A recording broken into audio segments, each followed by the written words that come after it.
매일 성경과 함께하는 오늘의 큐티 시간입니다. 9월 24일 오늘의 말씀은 역대하 8장 1절에서 16절입니다.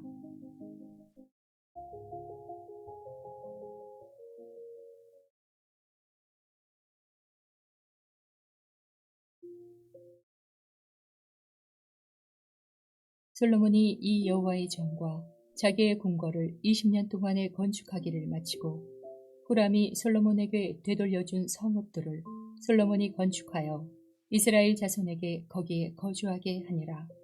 솔로몬이 가서 하맛 소바를 쳐서 점령하고 또 광야에서 다드모를 건축하고 하맛에서 모든 국고성들을 건축하고 또 윗 베토론과 아랫 베토론을 건축하되 성벽과 문과 문빗장이 있게 하여 견고한 성읍으로 만들고 또 바알랏과 자기에게 있는 모든 국고성들과 모든 병거성들과 마병의 성들을 건축하고 솔로몬이 또 예루살렘과 레바논과 그가 다스리는 온 땅에 건축하고자 하던 것을 다 건축하니라. 이스라엘이 아닌 헷 족속과 아무리 족속과 브리스 족속과 히위 족속과 여부스 족속에 남아있는 모든 자 곧 이스라엘 자손이 다 멸하지 않았으므로 그 땅에 남아있는 그들의 자손들을 솔로몬이 역군으로 삼아 오늘에 이르렀으되 오직 이스라엘 자손은 솔로몬이 노예로 삼아 일을 시키지 아니하였으니 그들은 군사와 지휘관의 우두머리들과 그의 병거와 마병의 지휘관들이 됨이라. 솔로몬 왕의 공장을 감독하는 자들이 250명이라. 그들이 백성을 다스렸더라. 솔로몬이 바로의 딸을 데리고 다윗성에서부터 그를 위하여 건축한 왕궁에 이르러 이르되 내 아내가 이스라엘 왕 다윗의 왕궁에 살지 못하리니 이는 여호와에게가 이른 곳은 다 거룩함이니라 하였더라. 솔로몬이 낭실 앞에 쌓은 여호와의 제단 위에 여호와께 번제를 드리되 모세의 명령을 따라 매일의 일과대로 안식일과 초하루와 정한절기 곧 1년의 세 절기 무교절과 칠칠절과 초막절에 드렸더라.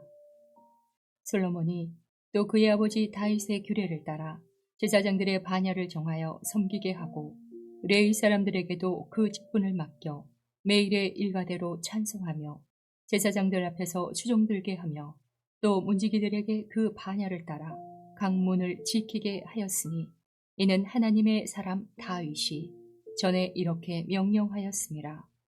제사장들과 레위 사람들이 국고 일든지 무슨 일에든지 왕이 명령한 말을 전혀 어기지 아니하였더라. 솔로몬이 여호와의 전에 기초를 쌓던 날부터 준공하기까지 모든 것을 완비하였으므로 여호와의 전 공사가 결점 없이 끝나니라.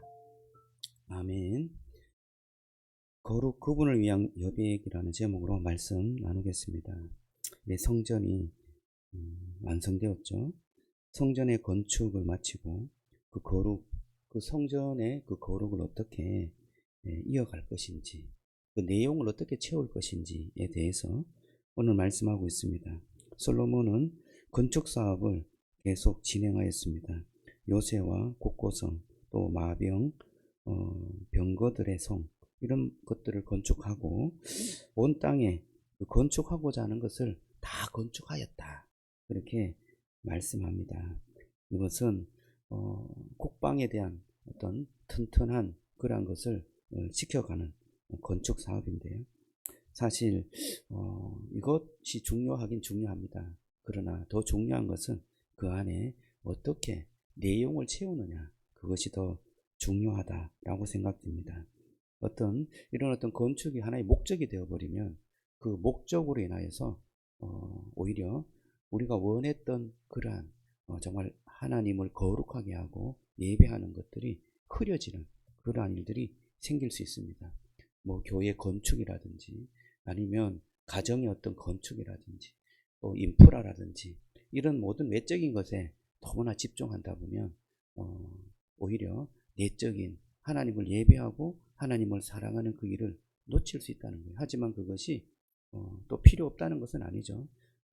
또 그것을 추구해가되 정말 중요한 것, 그것이 무엇인가, 그것을 놓치지 않고 가는 것이 필요합니다. 또 이 다윗은 죄송합니다. 이 솔로몬은 이 바로의 딸을 다윗성 밖으로 내보내는데요. 이것이 이 솔로몬이 그 거룩의 경계를 설정하는데 아주 우리에게 시사하는 바가 크다라고 할 수 있습니다. 11절에 보면 솔로몬이 바로의 딸을 데리고 다윗성에서부터 그를 건축한 왕궁에 이르러 이르되 내 아내가 이스라엘 왕 다윗 왕궁에 살지 못하리니 그렇게 말합니다. 그러니까 이스라엘 왕 다윗의 왕궁 밖에 바로의 딸을 살게 했다. 그렇게 볼 수 있는 거죠. 이 성전이 세워졌는데 성전이 세워진 이후에 삶이 무너진다면 그것은 아무것도 아닌 것입니다. 그냥 건축물 뿐이죠. 저와 여러분들이 주님의 그 은혜 아래 살아가는 그 삶이 정말 그 믿음이 세워졌는데도 삶이 무너진다면 그것은 아무것도 아니죠. 우리가 예배를 드린다고 하지만 삶이 무너지면 그 예배가 아무것도 아닌 것입니다. 우리가 그 삶의 경계를 잘 정할 필요가 있습니다. 우리가 어떤 것을 하고 안 하고 이것이 정말 뭐 중요하다면 중요한데요. 그렇게 아닐 수도 있지만 이것을 하고 안 하고를 통하여서 우리가 주님 앞에 온전히 드려지느냐 그렇지 않느냐 이게 굉장히 우리 내부 안에서는 중요한 문제로 다가올 때가 참 많습니다. 그래서 언제나 경계를 정하는 것이 필요합니다.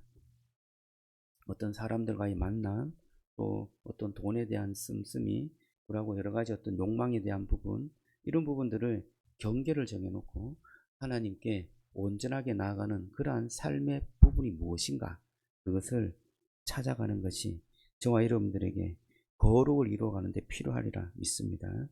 또 세 번째는 매일매일의 그 예배가 회복되는 것을 볼 수 있는데요.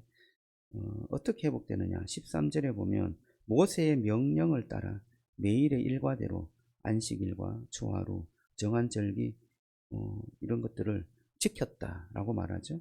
또 14절에 보면 아버지 다윗의 규례를 따라 제사장의 반열을 정하고 섬기게 하고 레위인들과 또 그 제사장들의 직분을 맡겨서 그것을 다 감당하게 했다.